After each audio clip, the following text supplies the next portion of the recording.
ಸ್ನೇಹಿತರೆ, ಇವತ್ತು ನಾವು ಕರ್ನಾಟಕ ವಿಕಾಸ ಗ್ರಾಮೀಣ ಬ್ಯಾಂಕ್ನ ಒಂದು ಹೊಸ ಬ್ಯಾಂಕ್ ಏನಿದೆ ಕರ್ನಾಟಕ ಗ್ರಾಮೀಣ ಬ್ಯಾಂಕ್ ಅಂತ, ಆ ಒಂದು ಬ್ಯಾಂಕ್ನ ಒಂದು ಮೊಬೈಲ್ ಬ್ಯಾಂಕಿಂಗ್ ಆ್ಯಪ್ ಆದಂಥ KGB ಕನೆಕ್ಟ್ ಆ್ಯಪ್ನ ಯಾವ ರೀತಿ ನಾವು ನಮ್ಮ ಫೋನಲ್ಲಿ ಆಕ್ಟಿವೇಟ್ ಮಾಡ್ಕೋಬೇಕು ಅಂತ ಚರ್ಚೆ ಮಾಡೋಣ.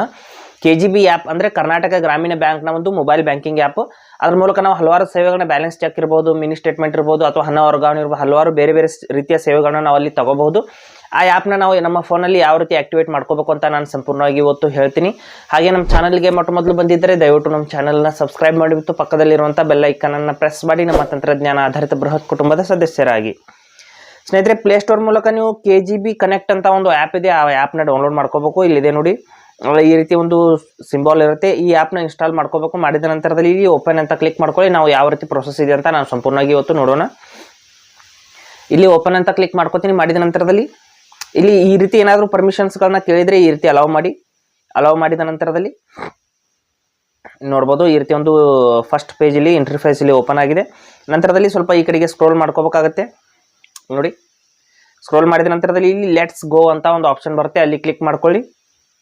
ಮಾಡಿದ ನಂತರದಲ್ಲಿ ಇಲ್ಲಿ ರಿಜಿಸ್ಟರ್ ಅಂತ ಒಂದು ಆಪ್ಷನ್ ಇದೆ ನೋಡಿ, ಅಲ್ಲಿ ಕ್ಲಿಕ್ ಮಾಡ್ಕೊಳ್ಳಿ. ಒಂದು ರಿಜಿಸ್ಟರ್ ಅಂದರೆ ಒಂದು SMS ಮೂಲಕ ನಮ್ಮ ನಂಬರ್ನ ವೆರಿಫೈ ಮಾಡ್ತಾರೆ. ಇಲ್ಲಿ 1ನೇ ಸಿಮ್ ಅಥವಾ 2ನೇ ಸಿಮ್ ಸೆಲೆಕ್ಟ್ ಮಾಡ್ಕೊಳ್ಳಿ. ಮಾಡಿದ ನಂತರದಲ್ಲಿ ಇಲ್ಲಿ ಪ್ರೊಸೀಡ್ ಅಂತ ಕ್ಲಿಕ್ ಮಾಡ್ಕೊಳ್ಳಿ. ನಂತರದಲ್ಲಿ ಕನ್ಫರ್ಮ್ ಅಂತ ಕ್ಲಿಕ್ ಮಾಡ್ಕೊಳ್ಳಿ. ಅಂದರೆ ನೀವು ಬ್ಯಾಂಕಲ್ಲಿ ಕೊಟ್ಟಿರುವಂಥ ಸಿಮ್ನ ಇಲ್ಲಿ ಸೆಲೆಕ್ಟ್ ಮಾಡ್ಕೋಬೇಕಾಗುತ್ತೆ. ಕನ್ಫರ್ಮ್ ಅಂತ ಕ್ಲಿಕ್ ಮಾಡಿದ ನಂತರದಲ್ಲಿ ಇಲ್ಲಿ ಒಂದು SMS ಸೆಂಡ್ ಮಾಡಬೇಕಾಗುತ್ತೆ. ಇಲ್ಲಿ 1 ಅಥವಾ 2 SMS ನಂಬರ್, ಸಿಮ್ ನಂಬರ್ ಇದ್ದರೆ ಅದನ್ನು ಕೂಡ ನೀವು ಸೆಲೆಕ್ಟ್ ಮಾಡಿಬಿಟ್ಟು SMS ಈ ರೀತಿ ಸೆಂಡ್ ಮಾಡ್ಕೊಳ್ಳಿ. ಮಾಡಿದ ನಂತರದಲ್ಲಿ ಬ್ಯಾಂಕ್ ಕಡೆಯಿಂದ ನಿಮ್ಮ ಒಂದು ರಿಜಿಸ್ಟ್ರೇಷನ್ ಅನ್ನೋದು ಸಕ್ಸಸ್ಫುಲ್ ಅಂತ ಒಂದು ಮೆಸೇಜ್ ಬರುತ್ತೆ. ಆ ಒಂದು ಮೆಸೇಜ್ ನೋಡ್ಬೋದು. ಈ ರೀತಿ ಇಲ್ಲಿ ಸದ್ಯಕ್ಕೆ ಇದು ಬೇರೆ ರೀತಿಯ ಬಂದಿದೆ, ಅಂದರೆ support request has been send successful ಅಂತ ಬಂದಿದೆ. ಇಲ್ಲಿ ರಿಜಿಸ್ಟ್ರೇಷನ್ ಸಕ್ಸಸ್ಫುಲ್ ಅಂತ ಮತ್ತೆ ಈ ಆ್ಯಪ್ನ ಓಪನ್ ಮಾಡಿದ ನಂತರದಲ್ಲಿ ಇಲ್ಲಿ ನೀವು ಒಂದು ಸಾರಿ ನೀವು ಪಾಸ್ಕೋಡ್ನ ಹಾಕಿದ ನಂತರದಲ್ಲಿ ಇಲ್ಲಿ ಕ್ರಿಯೇಟ್ MPIN ಅಂತ ಬರ್ತಾ ಇದೆ ಸ್ನೇಹಿತರೆ. MPIN ಅನ್ನು ಹಾಕಿಬಿಟ್ಟು ಈ ರೀತಿ ನೋಡ್ಬೋದು. MPIN ಅನ್ನು 2 ಬಾರಿ ಹಾಕೋಬೇಕಾಗುತ್ತೆ. MPIN ಅನ್ನು ಎಂಟರ್ ಮಾಡಿದ ನಂತರದಲ್ಲಿ ಮೊದಲು OTP ಕೇಳುತ್ತೆ ಸ್ನೇಹಿತರೆ. OTP ಹಾಕಿದ ನಂತರದಲ್ಲಿ ಈ ರೀತಿ ಬರುತ್ತೆ.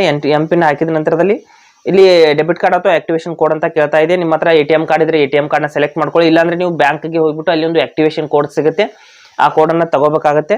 ಇಲ್ಲಿ ಆಕ್ಟಿವೇಶನ್ ಕೋಡ್ ಅಂತ ಸೆಲೆಕ್ಟ್ ಮಾಡಿಬಿಟ್ಟು ನೀವು ಮುಂದುವರಿಬೇಕಾಗುತ್ತೆ. ಆಕ್ಟಿವೇಶನ್ ಕೋಡನ್ನು ಹಾಕಿದ ನಂತರದಲ್ಲಿ, ಅಥವಾ ಡೆಬಿಟ್ ಕಾರ್ಡ್ ನಿಮ್ಮ ಹತ್ರ ಒಂದು ಬ್ಯಾಂಕ್ನ ATM ಕಾರ್ಡ್ ಇದ್ರೆ ಅದನ್ನು ನೀವು ತಗೋಬಹುದು.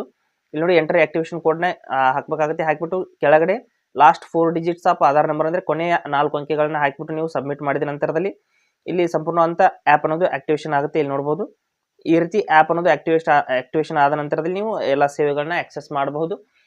ಈ ರೀತಿ ನೀವು ಕರ್ನಾಟಕ ಗ್ರಾಮೀಣ ಬ್ಯಾಂಕ್ನ ಒಂದು ಮೊಬೈಲ್ ಬ್ಯಾಂಕಿಂಗ್ ಸೇವೆನ ಆಕ್ಟಿವೇಶನ್ ಮಾಡ್ಕೋಬಹುದು. ನಿಮ್ಮ ಹತ್ರ ಡೆಬಿಟ್ ಕಾರ್ಡ್ ಇದೆ ಅಂದರೆ ನೀವು ಮಾಡ್ಕೊಳ್ಳಿ, ಇಲ್ಲಾಂದ್ರೆ ನೀವು ಬ್ಯಾಂಕ್ಗೆ ಹೋಗಲೇಬೇಕು.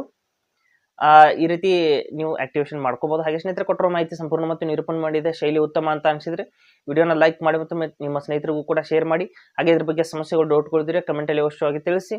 ಮುಂದಿನ ವಿಡಿಯೋದಲ್ಲಿ ಮತ್ತೊಂದು ಹೊಸ ವಿಷಯದೊಂದಿಗೆ ಇದೇ ರೀತಿ ನಿಮ್ಮ ಮುಂದೆ ಬರ್ತೀವಿ. ಎಲ್ಲರಿಗೂ ಟೇಕ್ ಕೇರ್.